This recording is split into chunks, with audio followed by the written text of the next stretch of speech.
everyone, I'm Bella. Welcome to the Dreamy Storytellers. Today's story is one that was reintroduced to me when this book was gifted by my mum's dear friend. I used to think that it was a rather sad story, but when I read it again, I realized that it's an inspiring book of love and celebrating our differences. So let's cuddle up as I read to you Dumbo by Calliope Glass.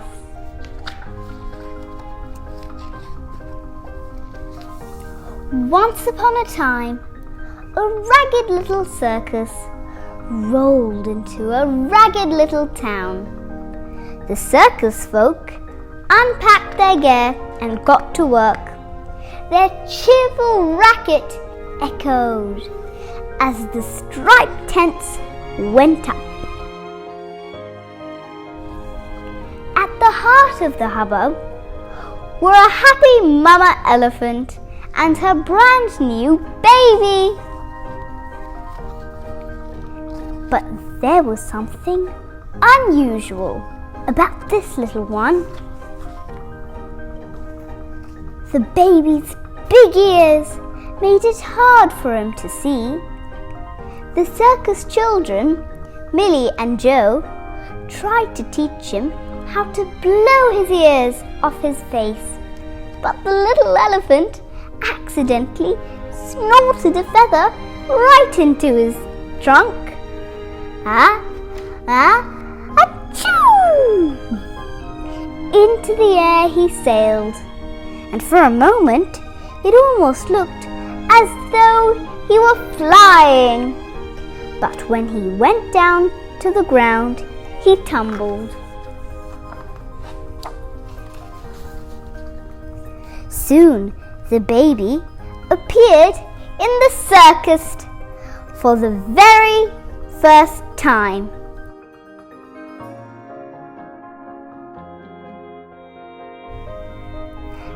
Out he went, with his gigantic ears hidden. But a feathered hat caught his eye and achoo! Everybody could see the little elephant's giant ears. Dumbo! Dumbo! The crowd chanted, laughing. They began to throw things at the poor creature. Dumbo's mama rushed to save her baby, and in all the panic, the circus tent gave out. The tent was ruined. The stands were ruined. The circus was nearly ruined. Dumbo's mama was locked up in a big cage that said Mad Elephant. The next day, Dumbo's mama was taken away. Dumbo was alone.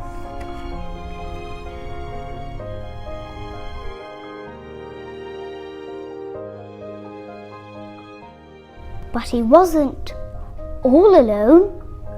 That night, Millie and Joe came to visit him. It wasn't the same as having his mama, but it was good to have friends, especially friends who brought peanuts and feathers. Once again, achoo! Dumbo was flying, and really, truly flying.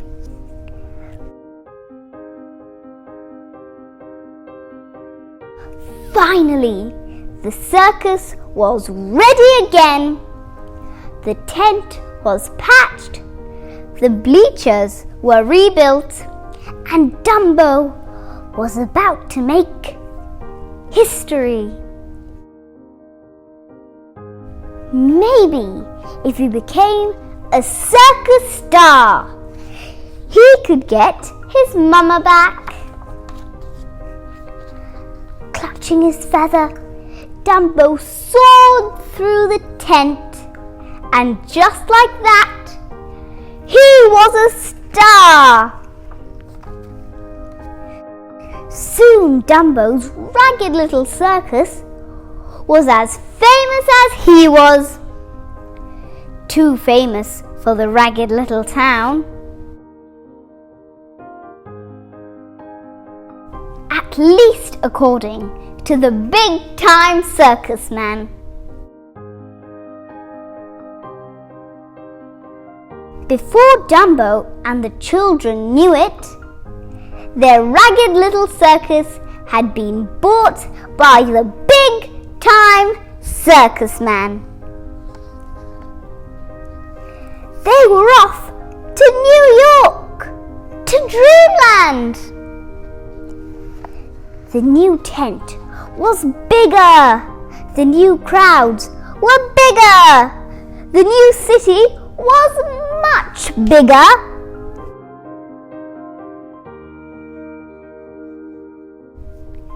It made Dumbo feel even smaller. He gave a frightened little cry. And out in the night, someone heard that cry. Someone who recognized it. Someone who cried back,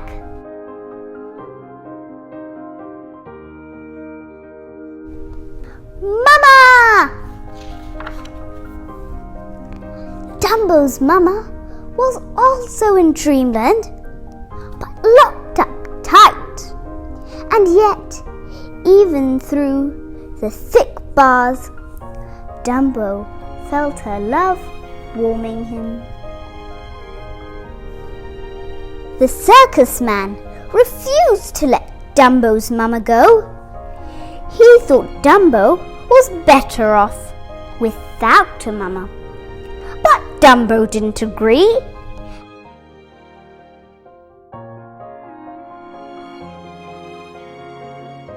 The very next night, they staged a breakout. Dumbo sailed through the sky. On the ground, his mama bumped along in a stolen truck. And soon, Dumbo and his mama were reunited. Dumbo's friends understood that the circus was no place for elephants, or any wild animals for that matter. They helped Dumbo and his mama find a new home in the jungle. And so, at last and for good, the very special elephant and his mama lived happily together and free. Good night. Bye.